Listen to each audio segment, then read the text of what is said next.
এই নোটগুলি স্কিল যোগীর গাইডবুক থেকে নেওয়া হয়েছে। লিঙ্কটি নিচে বিবরণে দেওয়া আছে। এখন আমরা শিখব রবীন্দ্রনাথ ঠাকুরের জীবনস্মৃতি গ্রন্থ সম্পর্কে।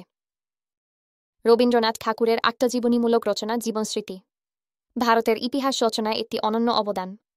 জোড়াসাঁকোর ঠাকুরবাড়ির অন্দরমহলের বিবরণ এবং সমকালীন সমাজচিত্র এতে স্পষ্টভাবে ফুটে উঠেছে।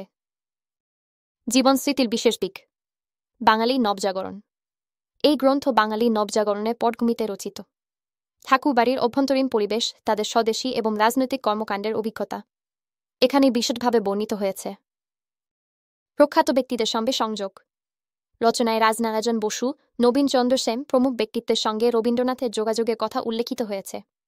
জ্যোতিরিন্দ্রনাথ ঠাকুর এবং রাজনারায়ণ বসুর সভাপতিত্বে স্বদেশিকতার সভার আয়োজনের কথাও এই গ্রন্থে বর্ণিত হয়েছে। স্বদেশী উদ্যোগ: জীবনস্মৃতিতে স্বদেশী দেশলাই কারখানা এবং কাপড়ের কল স্থাপনে তৎকালীন যুবকদের উদ্যোগের কথাও আলোচিত হয়েছে। রবীন্দ্রনাথ এই কর্মকাণ্ডে নিজে যুক্ত থেকে সমাজে পরিবর্তনের একটি দিশা দেখিয়েছিলেন।